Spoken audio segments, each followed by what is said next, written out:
அடடா அடடா வரலாறு, அடடா அடடா வரலாறு, அவர் போல் இங்கே எவர் கூறு.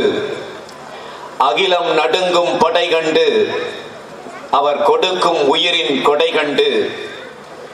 அடிமை விலங்கை உடைத்தவர்கள், இருளின் கொட்டம் முடித்தவர்கள், புயலாய் மண்ணில் ஜனித்தவர்கள், பெரும் பூகம்பத்தை படைத்தவர்கள். உடலில் குண்டுகள் சுமந்தார்கள், உடலில் குண்டுகள் சுமந்தார்கள், கழுத்தில் குப்பிகள் அணிந்தார்கள். கடலில் அவர்கள் மிதந்தார்கள், வானிலும் ஏறி பறந்தார்கள். சுயநலம் முற்றும் துறந்தார்கள், தமிழர் நெஞ்சில் புலிகள் நிறைந்தார்கள். அதோ அவர்தம் துயிலுமிடங்கள், அதோ அவர்தம் துயிலுமிடங்கள், தமிழ் வீரம் நாங்கள் பயிலுமிடங்கள். ஈழ நாட்டின் வாயில்கள், நாங்கள் தினமும் வணங்கும் கோயில்கள். இதுபோல் உலகம் கண்டதுண்டா? இதுபோல் உலகம் கண்டதுண்டா?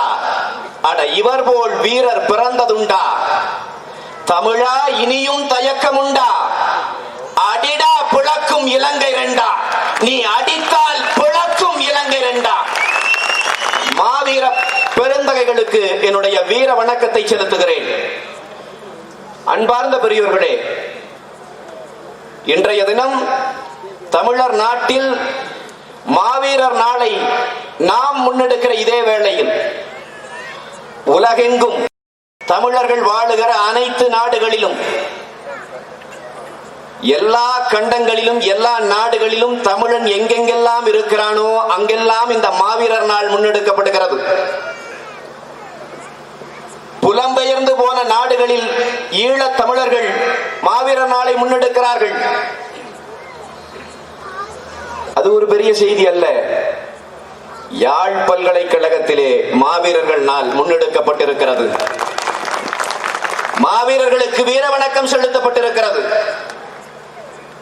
எந்த இடத்திலே புலிக்கொடியை இறக்கிவிட்டோம் என்று சிங்களன் சொன்னானோ அந்த இடத்திலே மீண்டும் புலிக்கொடி வானிலே தவழ்ந்தாடுகிற காட்சியை காலம் காண்கிறது, கண்கொண்டு காண்கிறது. இந்த சூழ்ச்சி வலையிலே இருந்து இன்னும் ஈழம் தப்பித்து வந்து விடவில்லை.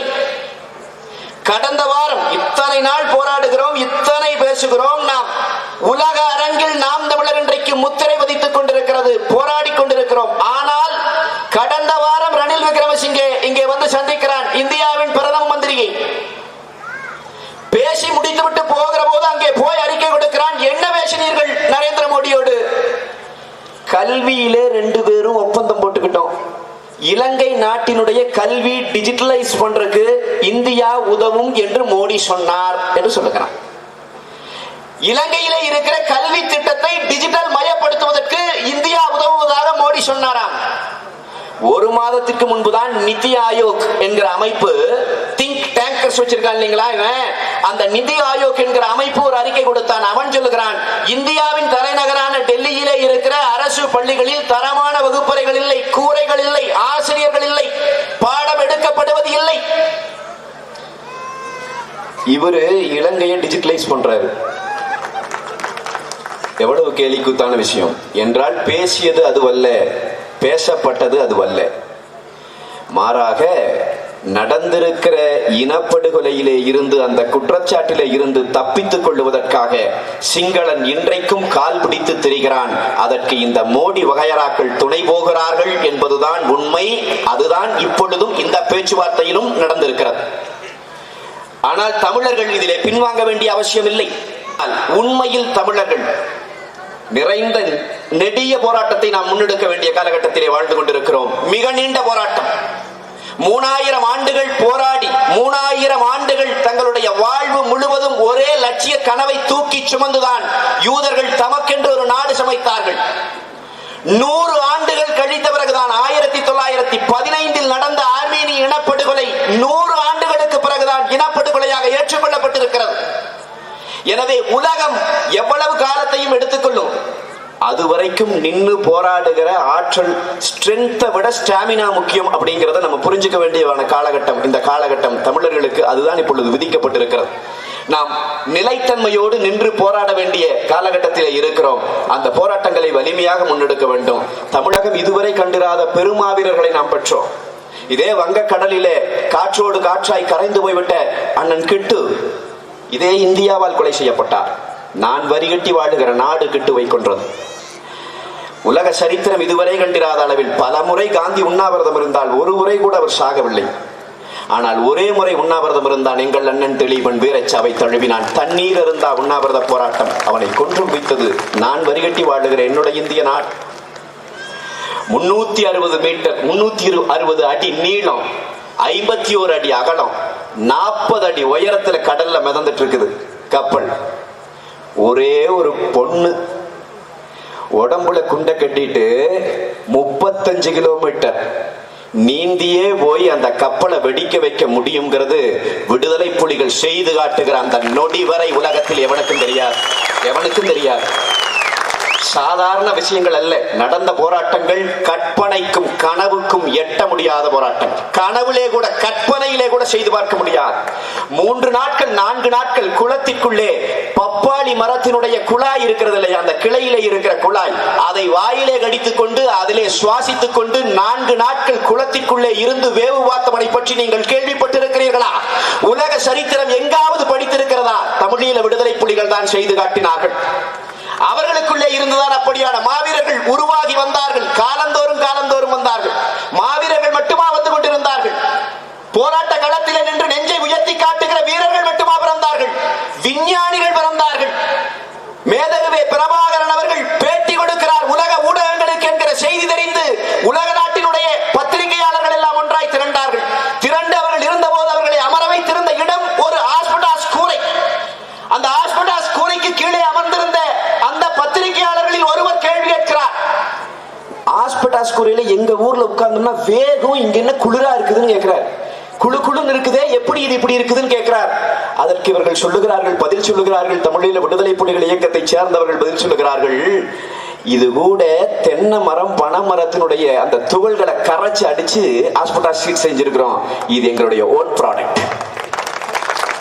விஞ்ஞானிகள் பிறந்தோம்டா, விஞ்ஞானிகள் பிறந்தோம். வீரர்கள் மட்டுமா கொடுத்தோம்? விஞ்ஞானிகளை கொடுத்தோம்.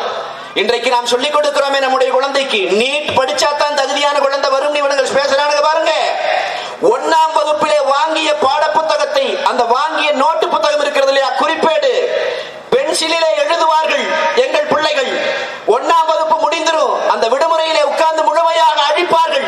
மீண்டும் 2ஆவதுக்கு அதே புத்தகம், அதே நோட்டு, 3ஆவதுக்கு அதே நோட்டு, 4ஆவதுக்கு அதே நோட்டு. 10 ஆண்டுகள் அதிலேயே படித்து வந்தவன் தான் இந்தியா. இன்றைக்கும் பாத்தீங்கன்னா CSIR என்ற ஒரு அமைப்பு இருக்கிறது. CSIR அமைப்பு தான் இந்தியாவினுடைய உயர் அறிவியல் தொழில்நுட்ப அமைப்பு. இந்த CSIR அமைப்பு பல விஞ்ஞானிகளை வைத்து 70 ஆண்டு காலமாக ஒரு சொந்த ராணுவ விமானத்தை கட்டவில்லை. வெளியிலே தான் வாங்கிக் கொண்டிருக்கிறான்.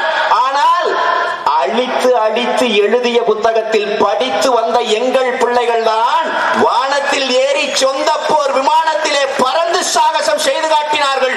அப்பேற்பட்டவர்களை எங்கள் விடுதலை போராட்டம் தான் ஈன்று கொடுத்தது. அதுதான் பயம்.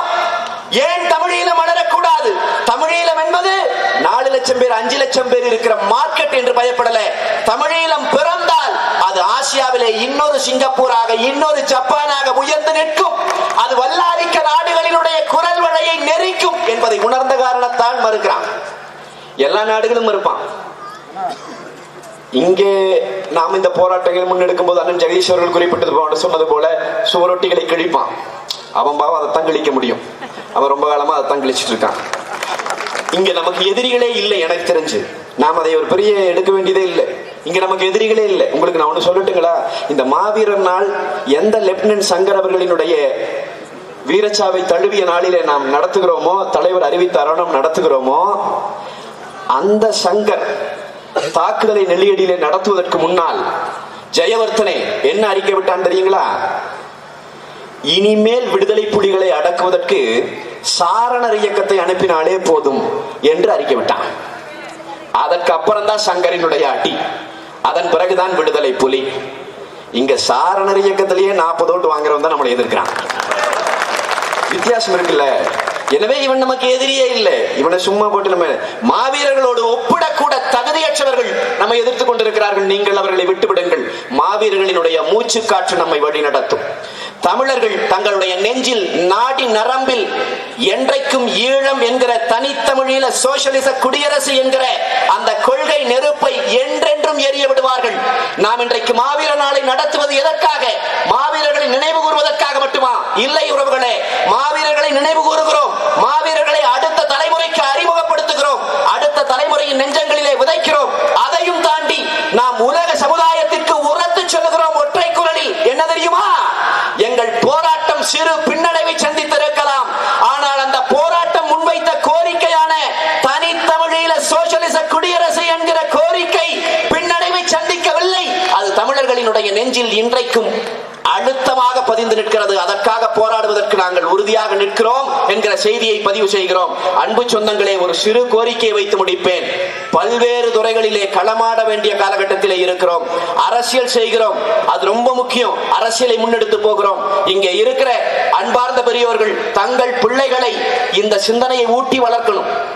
தங்கள் பிள்ளைகளை இனிமேல் நாம படிக்க வைக்கும் போது எடுத்தா என்ஜினியரிங் இல்லைனா MBBS நிலையை மாத்தணும். நம்முடைய குழந்தைகள் ஹியூமன் ரைட்ஸ் படிக்கட்டும், இன்டர்நேஷனல் ரிலேஷன்ஷிப் படிக்கட்டும், பொலிட்டிக்கல் சயின்ஸ் படிக்கட்டும், நம்முடைய குழந்தைகள் ஜேர்னலிசம் படிக்கட்டும்.